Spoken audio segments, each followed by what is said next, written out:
welcome to the programme. First tonight, hundreds of soldiers from this region will receive their orders tomorrow to head back into the front line of Afghanistan. Now, many are already veterans of the fighting there. The 1st Battalion of the Royal Anglians spent 6 months in Helmand back in 2007. The Anglians recruit from across the region. It means that once again, families here will have to see their loved ones brave the dangers of Britain's battle with the Taliban. But with the death toll from that battle continuing to rise, is public support waning? Victoria Webb has this report. They returned to a hero's welcome. Now, less than 2 years later, the men and women of the Royal Anglians are going back to the battlefields of Helmand. The Vikings, as the 1st Battalion are called, lost 9 men in the fighting of 2007. Today in the Commons, the Prime Minister read out the names of Britain's latest war dead, including 2 soldiers who served with the Light Dragoons based at Swanton Morley in Norfolk. It is a day in which we put on record, in the House of Commons, our gratitude and our commemoration of the sacrifice made by 37 of our armed forces serving our country in Afghanistan. From the Light Dragoons, Trooper Philip Lawrence. From the Royal Electrical and Mechanical Engineers, Lance Corporal Richie Brandon. Then came the announcement that 500 extra British soldiers will be sent to Afghanistan.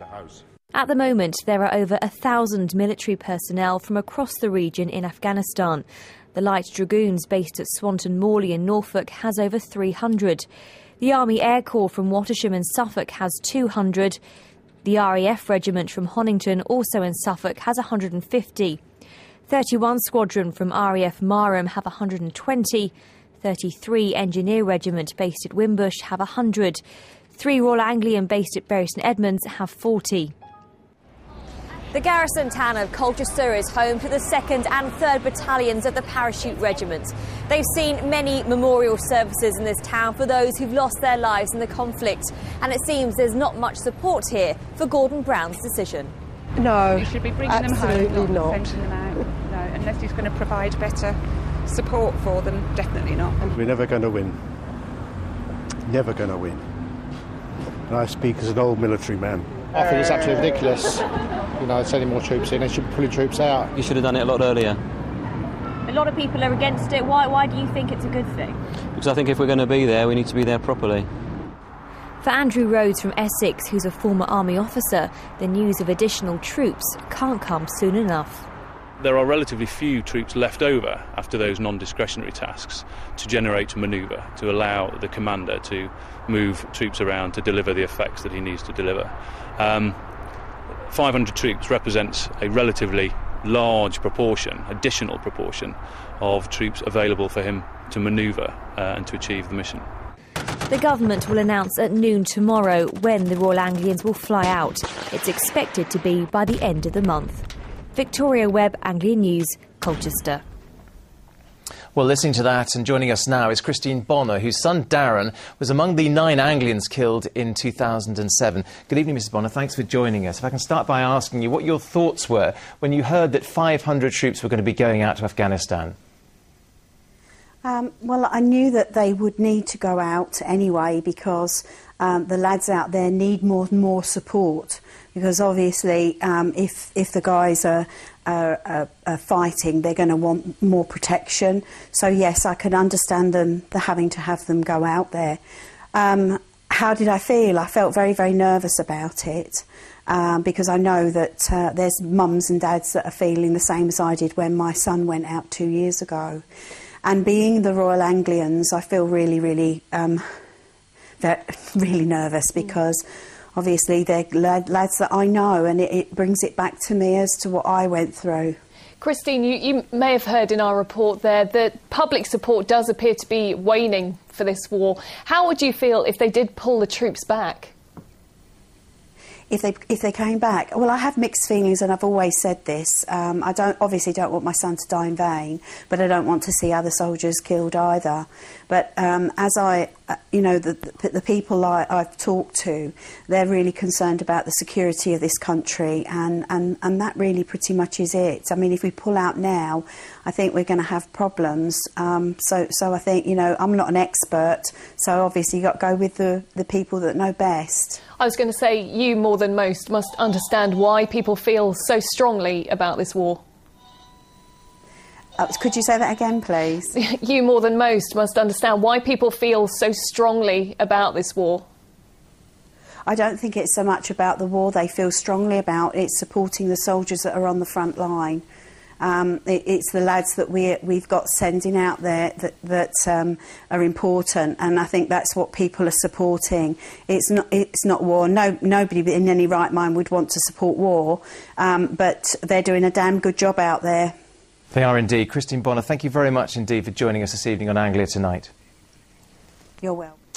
Now, a man who has served 7 years for the murder of a Suffolk woman has had his case referred to the Court of Appeal. Simon Hall was convicted of murdering the pensioner Joan Albert at her home in Capel St Mary near Ipswich, but has always claimed that he's innocent. Now, Natalie Gray is in the newsroom with more details for us now. Natalie. The relatives of Simon Hall have been speaking of their delight after hearing he'll get a chance to overturn his murder conviction. The 31-year-old was given a life sentence for killing 79-year-old Joan Albert 8 years ago at her home in Capel St Mary in Suffolk. But his family have always claimed his innocence. In July, his wife and supporters staged a protest outside the High Courts of Justice in London. Now, at his trial, the jury was told fingerprints, footprints and DNA found at the scene did not match Hall's, but that some fibres did. Well, now the Criminal Cases Review Commission says fresh forensic analysis of those fibres indicate they might not have matched after all. Hall's wife Stephanie told us a short time ago that the whole family is thrilled at today's news and they're hoping the appeal will be heard as soon as possible. She added that both she and Simon remain grounded but optimistic. Hall's father, meanwhile, said he's delighted and hopes his son will be freed pending the full appeal. Natalie, thank you. In other news, and police have confirmed that human remains found in the garden of a house in Edinburgh are a missing woman from Stevenage. 25-year-old Samantha Wright was last seen alive in the Scottish capital more than a year ago. Her family reported her missing when she failed to contact them at Christmas and on her birthday. Police investigating her disappearance found the remains on Monday night. A 57-year-old man has been arrested. Well, next, the highest levels of unemployment for 14 years. The latest figures show that the number of people out of work is up again, topping 200,000 in the east of England. But it's a much more encouraging picture nationally. Unemployment actually stayed almost static. So how are people in the region feeling about their employment prospects? Sasha Williams has been finding out. Howard Ingleson has been at the sharp end of the economic downturn. He's the managing director of a company in Norfolk that manufactures electrical components. And like so many of the region's businesses, when sales dropped earlier this year, he had to make some tough decisions.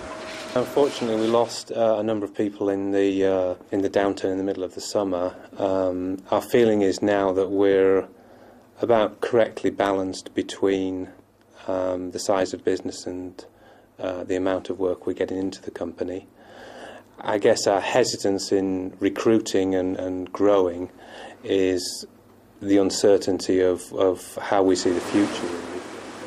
This month will be a very good month, but we're just really not sure beyond November, December what 2010 will be. It's a picture reflected across East Anglia. Latest figures for the Office for National Statistics show that the jobless total in our region rose almost 7% to 200,000 in the 3 months to September. But with the national figure staying virtually static at 2.47 million, many have started to speculate the country may have seen the worst of the recession. There are a variety of signs that the real worst of the recession and the consequences of the banking crisis are starting to be put behind us, but that we have a long way to go in securing and embedding the necessary economic recovery we need to tackle unemployment in the longer term. And in the longer term, things do look less bleak for the region's 18 to 24-year-olds, with a much smaller than expected number of them claiming job seekers allowance. These youngsters in Norfolk have all recently found employment through a recruitment agency, but they admit it's not been an easy ride. See, I was looking for quite a long time myself until I come to this new job. I was looking for even a couple of years, just didn't really know where to go and what to do. If you're currently looking for a job, it is harder than it was, for sure. It's kind of whether you know what you want to do and what you're looking for, but obviously temporary jobs are more easy to get hold of at the moment rather than permanent. It's been really tough. I mean, there's a lot of people coming through, and you have your school leavers, your university grads, versus people who've been made redundant, so it's going to be harder for them to compete with the people who've got experience. And every day I'm seeing guys walk into his office, they don't know how to write a CV, they don't know how to dress for an interview. They've been given theory-based knowledge, not hands-on knowledge, and I think that's where they're falling down. Things are looking positive for these youngsters, but they know they're still stepping out into one of the most difficult jobs markets of recent times. Sasha Williams, Anglian News.